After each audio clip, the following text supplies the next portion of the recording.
IR이라는 게 실제로 과연 투자자와의 만남에서 잘한 IR, 잘한 이런 발표가 있거든요.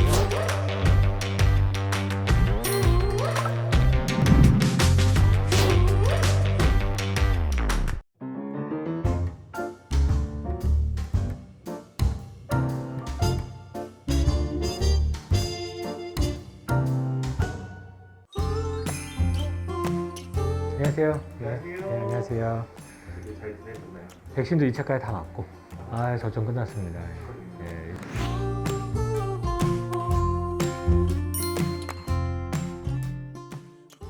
안녕하세요. 안녕하세요. 네, 안녕하세요. 이렇게 배꼽 인사를 여기 앉으시면 됩니다. 예.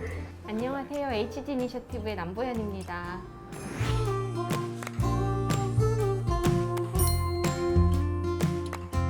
네, 안녕하세요. 제가 대성창업투자의 김정태입니다.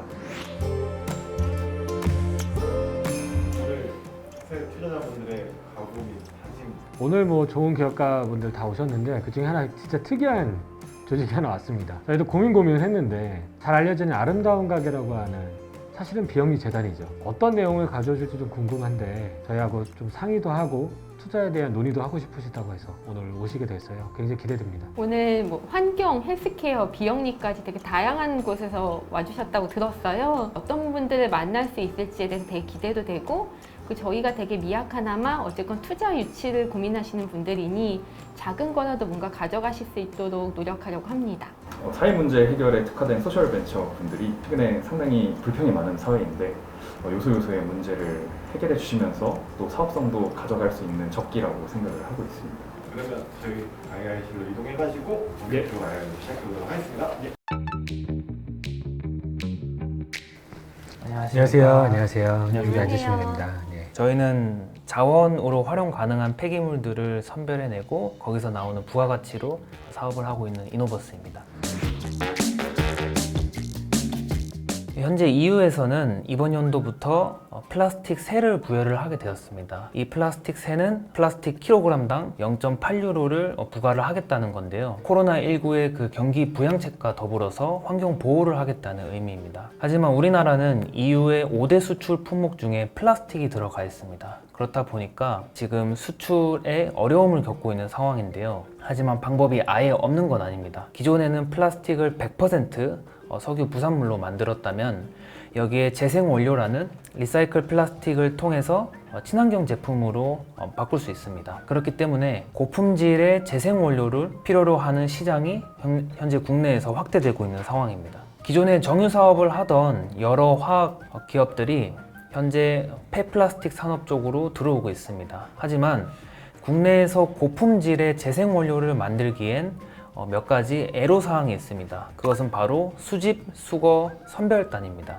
왼쪽 그림에서 보시면 사람이 직접 자원으로 활용 가능한 폐기물들을 선별해내고 있습니다. 그렇기 때문에 여기서 나오는 에러들이 발생을 하고 있고, 그리고 애초에 저희가 소비를 하고 배출할 때부터 이 플라스틱을 올바르게 분리 배출을 해야 되지만 그렇지 못하고 있습니다. 그리고 우리나라는 사실 몇 년 전까지만 해도 이러한 두 가지의 조건이 만족된 해외 폐기물을 돈을 들여서 수입을 하고 있었습니다.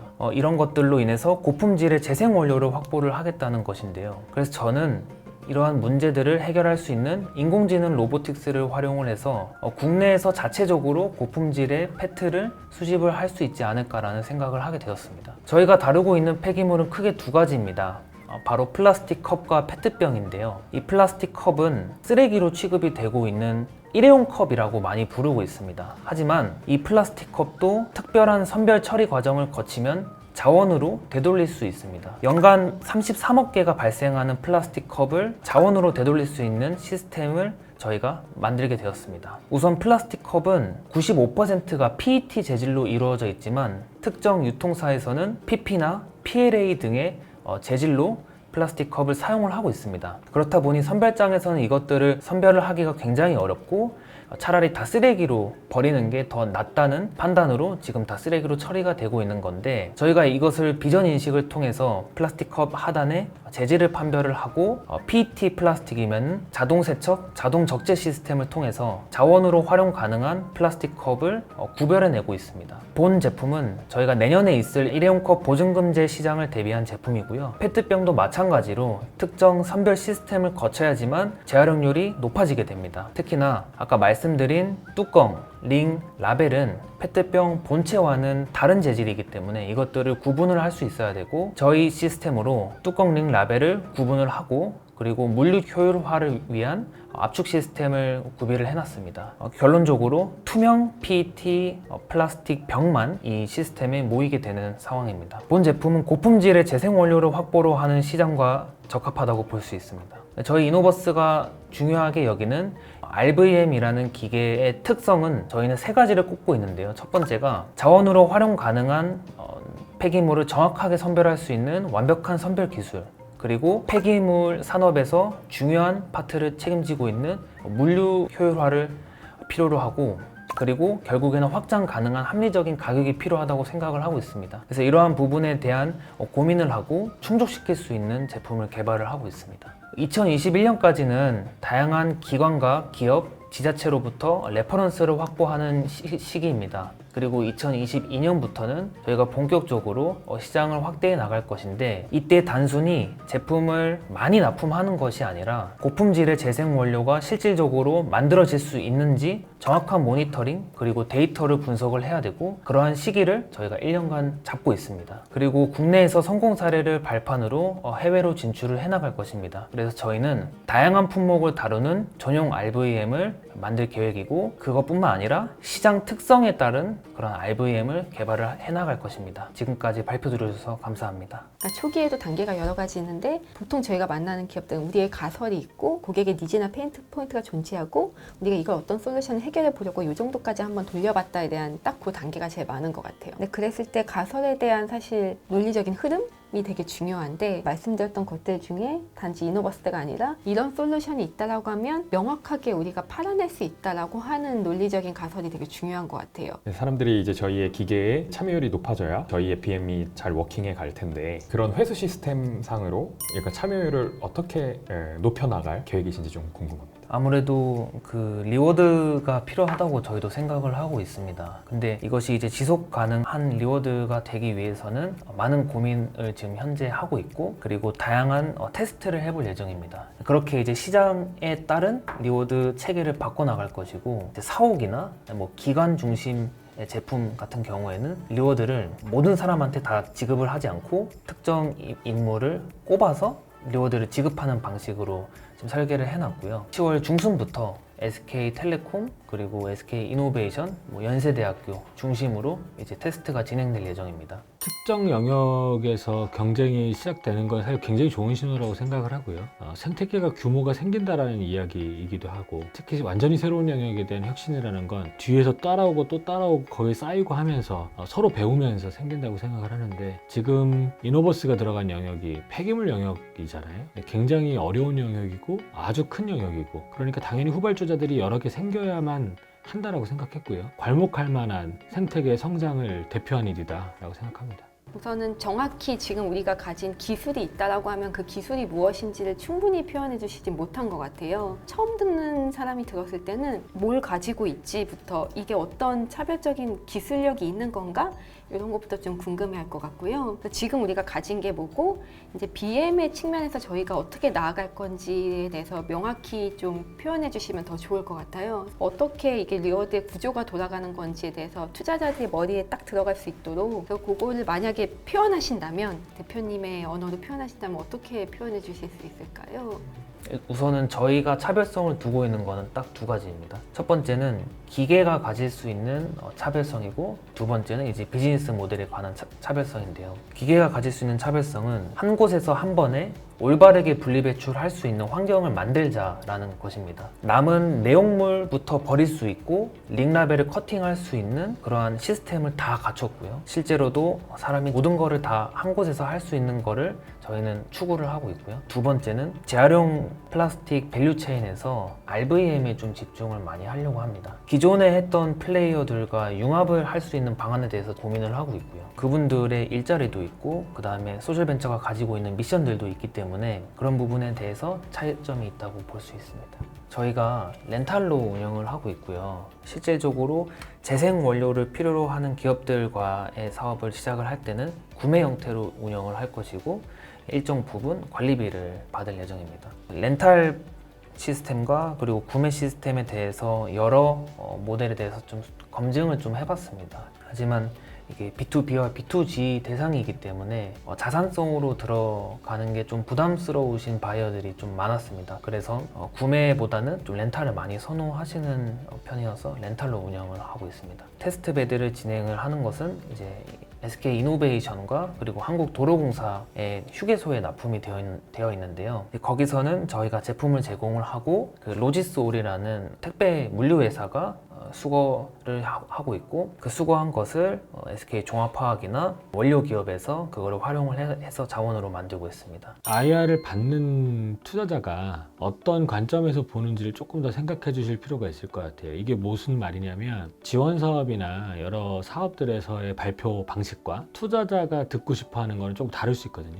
명분이나 대의 혹은 그것을 어떤 식으로 우리가 보여줄 수 있는지 보다는 구체적으로 무엇을 실행하는 단계까지 와 있고 다음에는 어떤 단계로 갈 건지에 대한 액셔너블한 플랜이 투자자에게 굉장히 중요합니다. 이노버스는 워낙 젊은 팀이고 또 여러 발표에서도 수상을 많이 했던 팀이다 보니 IR에 최적화할 수 있는 고민들이 좀 필요한 시점이라고 말씀드릴 거예요. 사실 쉽지 않잖아요. 기계를 심지어 만들어서 테스트하고 내 지자체나 기업에 깐다는 게 쉽지 않은 일인데 왜 이렇게까지 하고 싶으셨는지 좀 궁금합니다. 제가 정말 돈을 많이 벌려고 이 사업을 들어오진 않았고요. 학생이고 나서 사업을 시작을 했는데 쓰레기 쪽으로 들어온 이유는 공대 출신들은 시험 기간에 독서실에 있는 시간이 너무 길어요. 이제 시험 기간에 맨날 공부를 하는데 어떻게 한 번도 안 빠지고 쓰레기통에 플라스틱 컵이랑 페트병이 맨날 넘쳐가지고 이거는 뭔가 구조적인 문제가 있다. 시민의식을 거론할 게 아니라 구조적인 불편함과 그리고 문제가 있다라고 제가 판단을 해서 사업을 시작한 케이스입니다. 돈을 꼭 많이 벌고 싶어서 사업을 시작한 건 아니다라고 말씀해 주셨잖아요. 네네. 근데 그렇게 말씀해 주셨을 때 저희는 좀 거리감을 느껴요. 기업은 돈을 벌어야 된다고 생각을 하거든요. 지금은 아니죠. 그렇죠. 동기가 이제 뭐 요걸로 막 이만큼의 돈을 벌겠다니까 그걸로 시작을 했던 건 아니었고 지금은 이제 한 요 정도? 충분히 제가 뉴스나 자료로 봤을 때는 수익적인 부분들을 충분히 강조를 하시고 그에 대한 계획들을 잘 어필을 하셔도 될 거라고 생각을 했거든요. 근데 그 부분을 나의 사업 동기부터 우선 돈을 뭐 이렇게 버는 데는 크게 관심이 없었다. 그렇게 말씀을 하시면 사실 투자자들은 돈을 벌기 위해 투자를 하는데 우리랑 함께 할 수 없는 약간 성향이실 수 있겠구나라고 생각을 하거든요. 사실은 뭐 그 안에 뭐 수익 추구를 위한 계획들은 다 있으실 거라고는 생각을 하는데 일단 IR은 약간 퍼블릭하게 약간 우리를 보여주는 거고 기업가로서 이제 주주가치 제고에 대한 약간 미션은 명확히 가지고 있다. 약간 이런 면을 좀 더 어나운스 해주시면 좋지 않을까. 이 사업을 하면서 정말 이제 힘든 시기도 있고 부족한 점도 많고 하지만 저뿐만 아니라 저희 팀원들은 절대 포기를 하지 않습니다. 부족하지만 찾아주시는 분들도 좀 많이 생기고 있고 저희는 계속해서 이 시장을 넓혀 나가고 초기에 가졌던 그 초심을 잃지 않도록 노력을 많이 하는 좀 젊은 기업이 되도록 하겠습니다. 감사합니다. 감사합니다. 일단 후련하고요. 그리고 처음인데 되게 편안한 분위기에서 좋은 말씀 많이 해주셔가지고 혹시나 이제 이 IR룸에 갈등을 하시는 분들은 꼭 지원을 해보셨으면 좋겠습니다. 우선은 초기에 IR 하는 게 굉장히 부담스럽고 많이 힘들 수 있는 그러한 자리라고 생각을 할 수 있는데 이 IR룸에 좀 그러한 분위기보다는 오히려 부족한 점들을 알려주시고 좀 코칭을 해주시는 그러한 시간이었어요. 그래서 정말 많은 도움이 되었고 그리고 이런 것들 바탕으로 저희가 또 다음 스텝을 나아갈 수 있는 좋은 기회가 됐던 것 같습니다.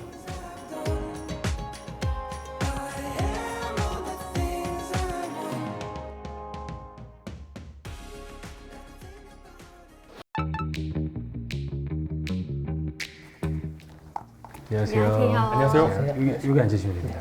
안녕하세요. 저는 아름다운 가게라고 하는 이제 재단법인 또 사회적 기업 비영리 단체에서 활동하고 있는 정영갑 국장이고요.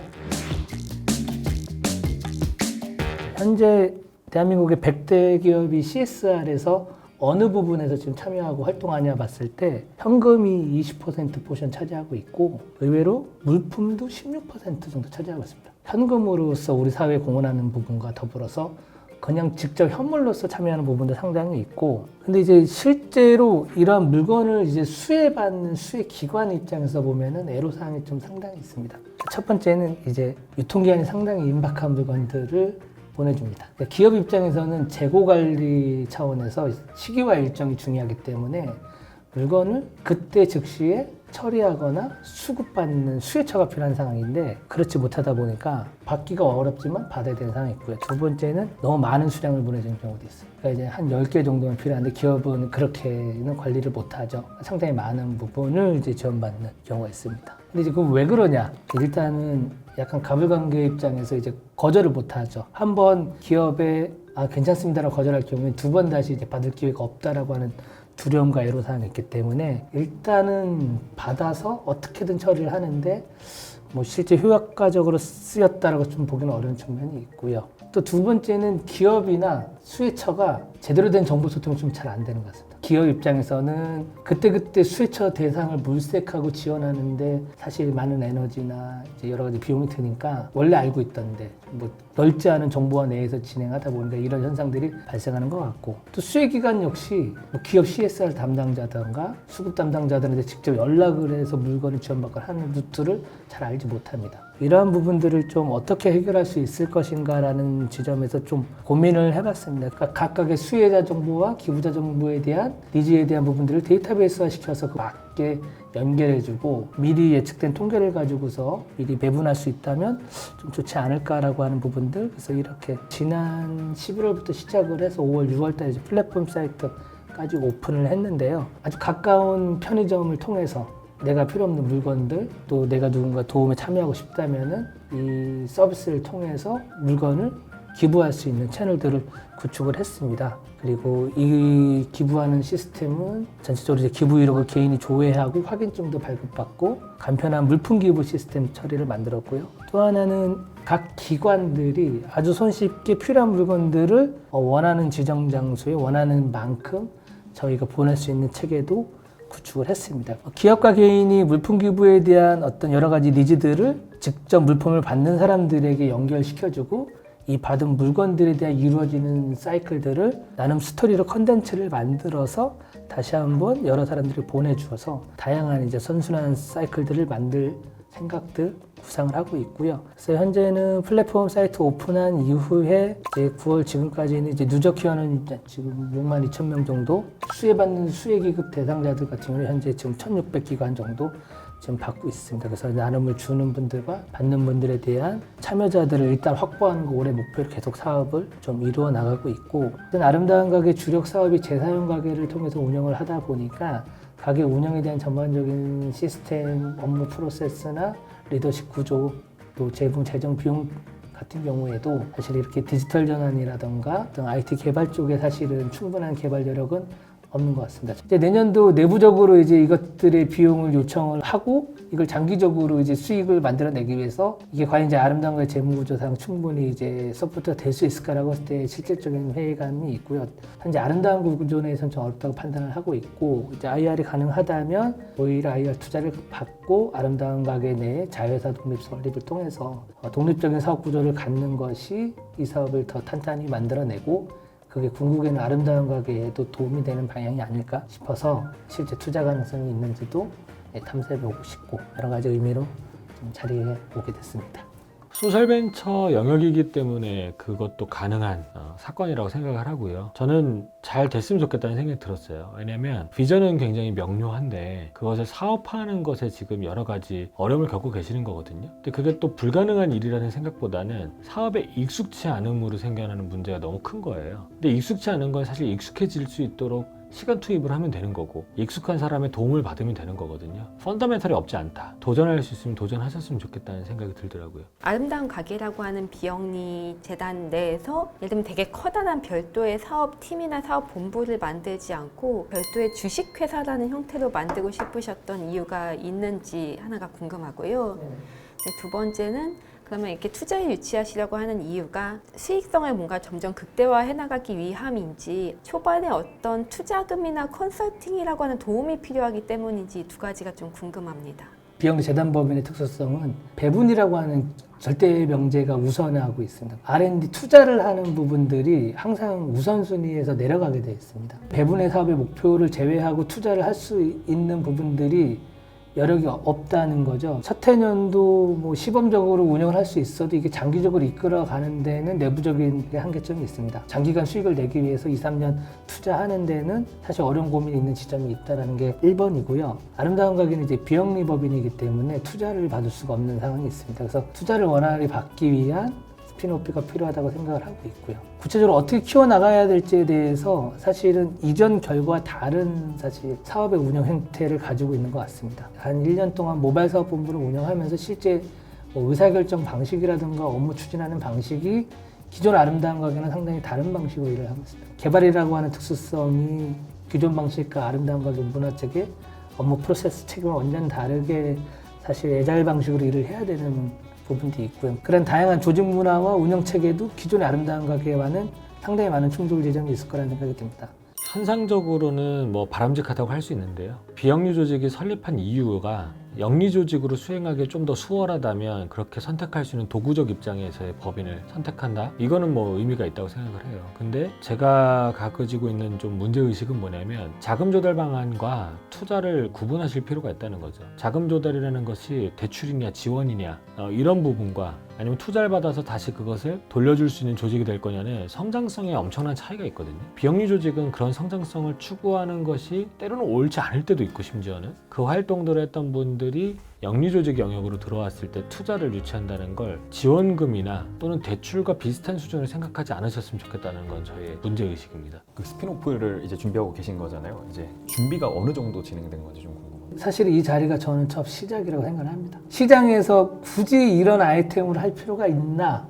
이것도 사실 중요한 상황이잖아요. 뭐 예를 들어서 투자 가능성이 없는 상태에서 스피노프 한다는 것도 의미가 없다고 보고 있는 거고 어느 정도 가능성이 있는지 탐색하는 것도 중요한 시점이라고 저는 좀 생각을 합니다. 아름다운 가게가 가지고 있는 볼륨, 그 인프라 약간 이런 것들을 잘 살리면 좀 새로운 모델, 혁신적인 모델을 시장에 내놓을 수도 있겠다는 기대감으로 스터디를 했었거든요. 근데 이런 모델이 좀 많이 늘어날 수 있었으면 좋겠고 그런 바람은 있는데 익숙히 접해왔던 형태와는 많이 다르기 때문에 사업성을 증명해낸다고 해도 그 사업성이 기부에 기반한 것이기 때문에 투자자들이나 아니면 여러 심사기관에서 봤을 때 다른 주식회사들과 똑같은 주식회사로 봐줄 것인가 문제의식을 좀 질문을 하는 과정에 갖게 됐어요. 근데 이런 약간 물음들에 대해서 아름다운 가게 내부적으로 스터디를 준비를 하시면서 저 같은 대중들에게 이게 가능한 모델이고 이렇게 운영 관리를 할 거기 때문에 일반적인 영리법인과 이렇게 구분해서 보지 않아도 된다라는 것을 좀 이렇게 잘 전달해 주셨으면 좋겠다라는 바람이 들었습니다. 저희도 이제 중고거래 플랫폼들을 검토를 해보는데 아름다운 가게의 네트워크를 통해서 효과적으로 제품을 소싱하는 인프라가 있는 거니까 상대적인 강점으로 보여요. 그게 다 사실 다른 스타트업은 비용이거든요. 근데 저희는 그 인프라를 통해서 사업 기회를 창출하는 거는 좋아 보입니다. 근데 다만 만약에 저희가 상장을 해요. 그러면서 상장 심사를 받는다고 생각하는데 저희의 매출원은 지금 300억이 혹시 그 기부 받으신 물건의 커머스 매출이죠. 네네. 앞으로도 사실 상당 부분 그렇게 되실 거라고 생각을 하는데 이거는 좋은 뜻에서 기부받은 제품에 의해서 발생한 매출이야. 근데 지분 구조를 보니 35%를 여기서 가지고 있어. 아름다운 가게 재단에서. 재단은 재단의 목적대로 수익 자금을 사용해야 된다는 컴플라이언스 조건은 있지만 지분 가치가 결국 기부받은 제품으로 인해서 재단의 지분 가치? 약간 재산을 늘리는 약간 그런 인식을 줄 수도 있을 것 같아요. 인프라 차원에서는 상당히 강점인데 한편으로는 그 기부를 통해서 소싱된 제품을 커머스한 매출이기 때문에 나중에 상장을 했을 때 결국에는 기부받아서 재단배 불렸네? 약간 그런 의심을 살 수도 있을 것 같거든요. 근데 이제 그래서 얻은 그 가치를 아름다운 가게에는 주주가 없기 때문에 배당을 하지는 않잖아요. 결국에 아름다운 가게 그 가치가 높아지면 그걸 가지고 다시 우리 사회에 환원할 수 있다는 거거든요. 솔직히 오늘 말씀 주신 구조상으로 사업 모델 전 명확히 아직 이해 못했다고 생각을 해요. 그러니까 적어주셨던 5가지 사업 모델도 어떤 게 어떻게 메인이 되는 거고, 그러면 이 상품권은 어떤 방식으로 어떻게 팔 거고, 이제 이런 식의 사업 모델별의 타겟에 대한 이야기와 이 5개 사업 모델의 마일스톤에 대한 이야기는 사실 아무것도 하지 못했거든요. 이 사업 모델들 중에 어떤 게 가능성이 있고 정말 될 만한 모델이고, 그러면 아름다운 가게의 자산을 여기에 어떤 방식으로 활용할 수 있는 거고, 이게 분리될 수 없는 거여서 오늘 들은 걸로는 전 명확히 답변하기 어려운 것 같습니다. 내부에서 사업만 몰두하다 보니까 우물 안의 개구리였다라고 하는 느낌도 많이 받고요. 미처 생각하지 못한 부분도 좀 많이 발견한 것 같습니다. 아까 말씀하신 것처럼 비영리에서 영리로 전환됐는데 사실은 비영리도 영리를 해야 되는 시기가 온 것 같고요. 네네. 다만 말씀하신 상충되는 두 개를 어떻게 잘 설득해서 선명하게 보여줄까가 좀 핵심이 아니었나 싶습니다. 아름다운 걸 발판으로 이윤만 추구하는 투자는 절대 받으면 안 되겠죠. 그러한 가이드라인부터라도 디테일하게 만들어 놓는 것이 오히려 더 투자를 받기 위한 좋은 게 아닌가 라는 생각을 합니다. 네, 좋은 경험이 된 것 같습니다. 좋은 조언도 감사드리고요. 네, 오늘 IRM 하면서 미처 깨닫지 못한 것, 보지 못한 것들을 이렇게 코칭 받으면서 좀 새로운 시각을 트인 것 같습니다. 도움이 많이 됐습니다.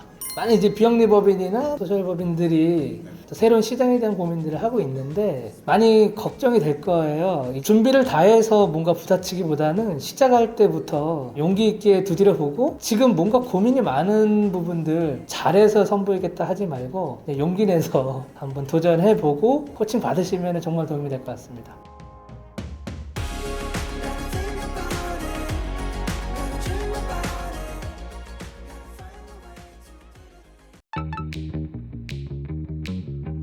안녕하세요. 안녕하세요. 안녕하세요. 네.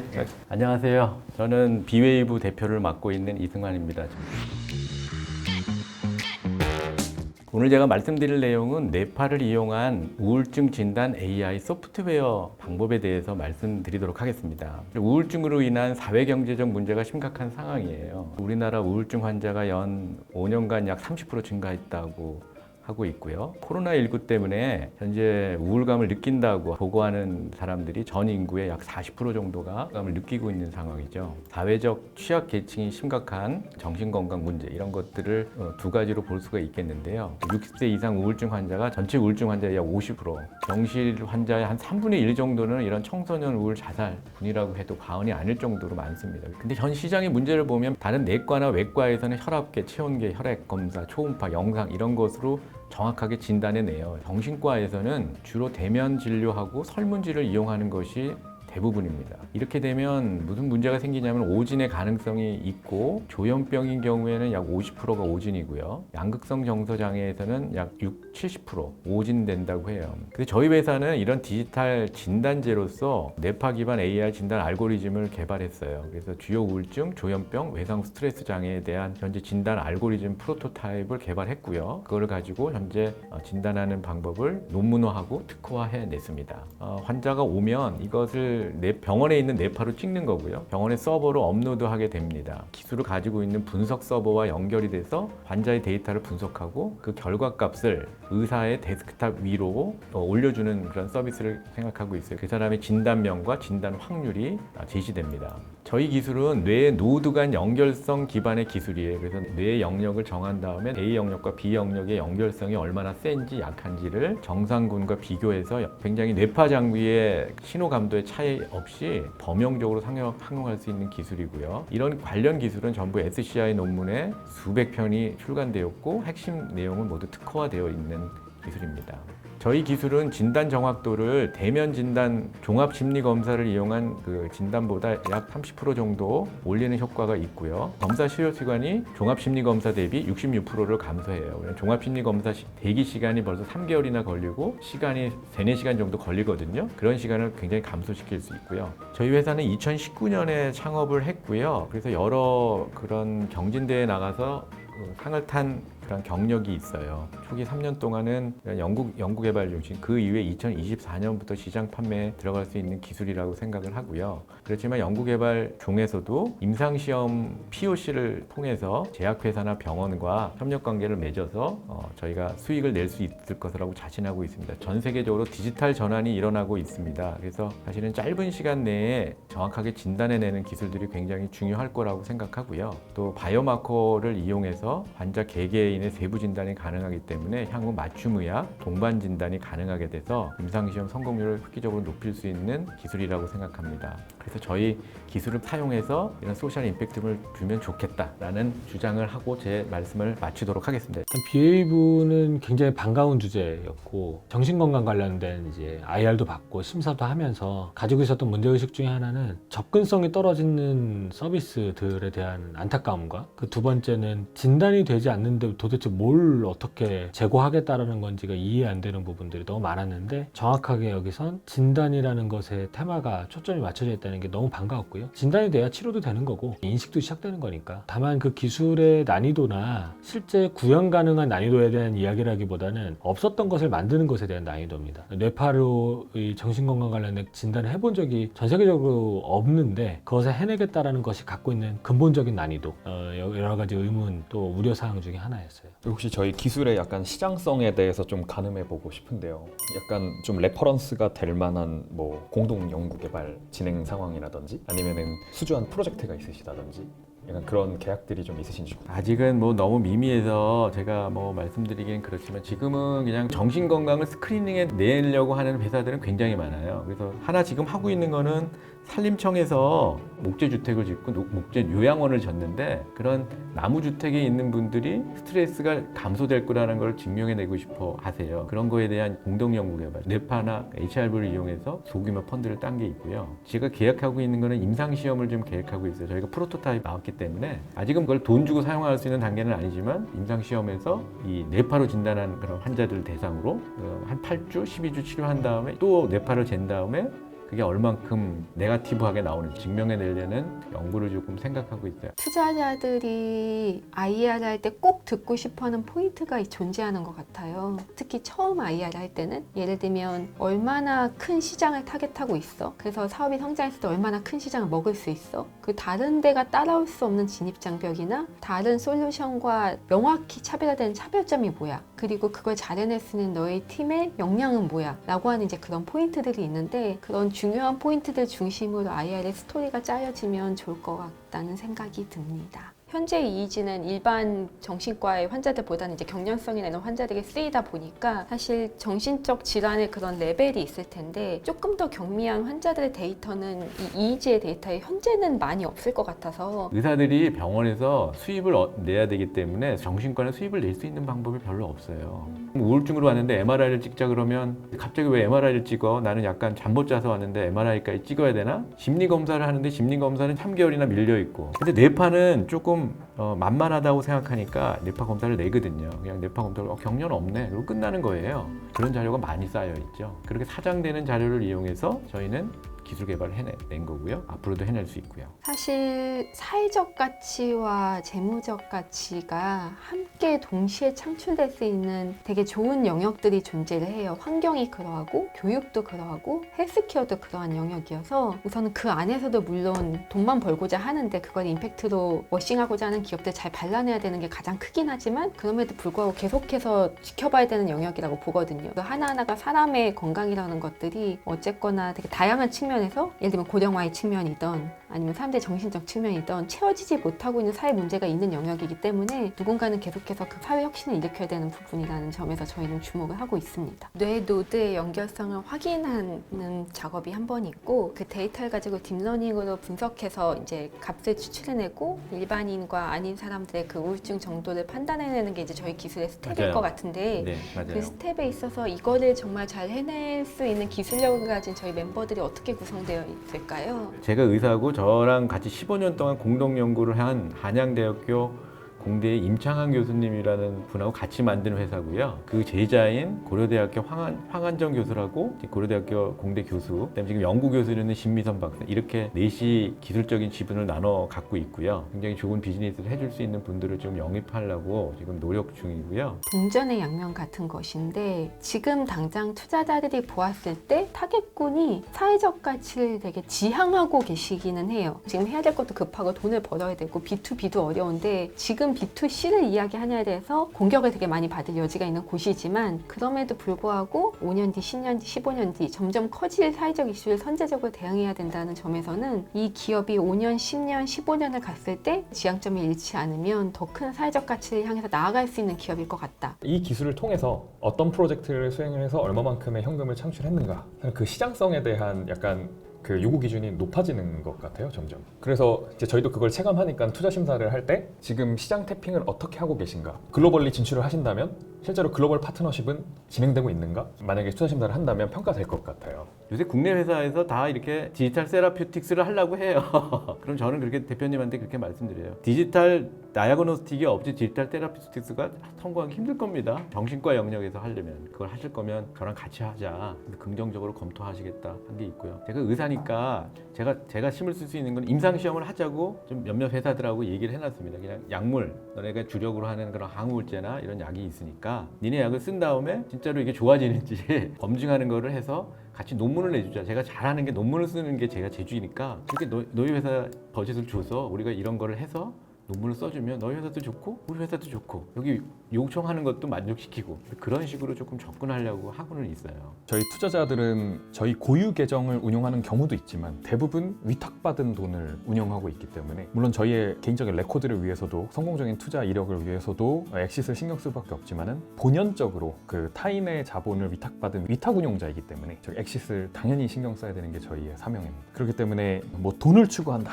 약간 이렇게 비춰질 수도 있겠지만 사실은 그게 저희 본연의 역할이고요. 다만 임팩트 펀드 운용에 있어서는 그 본 재원의 성격에 맞춰서 사회적인 영향력도 감안을 하면서 투자를 해가는 게 중요하겠지만 기본적으로는 사실은 그 사명에 좀 충실을 하고 싶어서 좀 그런 얘기를 많이 드리게 된 것 같습니다. 제 기술이 사업화되는 걸 보고 싶었어요. 저는요.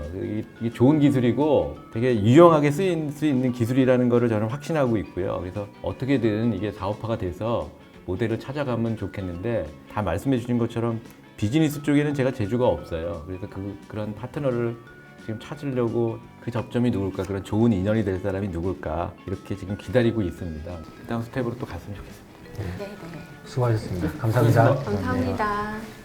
제가 드렸던 말씀들은 대부분 굉장히 기대되는 마음이었고요. 그 이유는 성장할 거라는 확신에 대한 고민도 있지만 이 사업이 돼야 된다는 열망, 그건 저희 공유할 수 있고, 두 번째로는 실제로 이 사업에 서포트를 할 수 있는 투자자가 굉장히 필요한 상황이라고 보여져요. 그러니까 이거는 단순히 돈 1억, 돈 5억 이거보다는 사업을 옆에서 같은 마음으로 좀 가이드 줄 수 있는 사람이 필요한데 그런 역할을 줄 수 있다라는 관점에서 만약 세 팀 중에 한 팀만 투자한다면 어딥니까? 라고 하면 저는 베이웨이브라고 생각해요. 사회적 가치에 대해서 굉장히 중요하게 여겨지는 기업만을 저는 선별하는 줄 알았는데 또 좀 너무 그런 가치만 있는 것 아니더라도 다양한 분야에서 참여할 수 있는 그런 분위기여서 저는 좋았고요. 지금은 의료기기로 시작하지만 잘 이렇게 취약한 계층, 우리 사회 소외된 계층들에게 그런 베네핏이 돌아가도록 그런 일들을 계속 하고 싶은 게 제 뜻입니다.